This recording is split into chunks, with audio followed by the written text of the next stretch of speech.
प्रवास करताना असं काही दृश्य बघायला मिळेल याचा आम्ही विचार केला नव्हता. कसं काय मंडळी, तुमचं स्वागत आहे पुन्हा एकदा आपल्या एका छोट्या मिनी व्लॉगमध्ये. आज आम्ही चाललोय आमच्या गावाला म्हणजेच साताऱ्याला. सकाळी 8 वाजता आम्ही आमच्या प्रवासाला सुरुवात केली. मस्त पाऊस पडत होता आणि त्या पावसामध्ये ड्रायव्हिंग करताना पप्पाला सुद्धा खूप मजा येत होती. लोणावळ्याचा बोगदा क्रॉस करताच आम्हाला एक अप्रतिम असा व्ह्यू बघायला मिळाला. जणू काय आम्ही स्वर्गातच आलो होतो. ढग पूर्ण खाली उतरले होते. एकदम अप्रतिम व्ह्यू येत होता.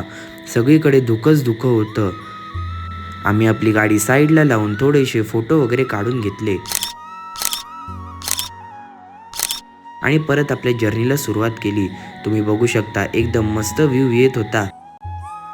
याच वातावरणाचा आनंद घेत आम्ही आमचा प्रवास सुरू ठेवला.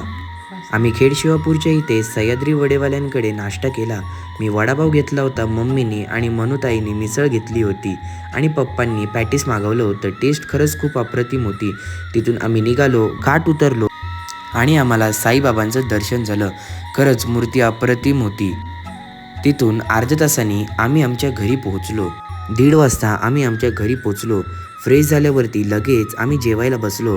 आमच्या आजोबांनी आमच्यासाठी गावठी कोंबडा आणला होता. मंडळी, या गावठी कोंबड्यावरती ताव मारायला.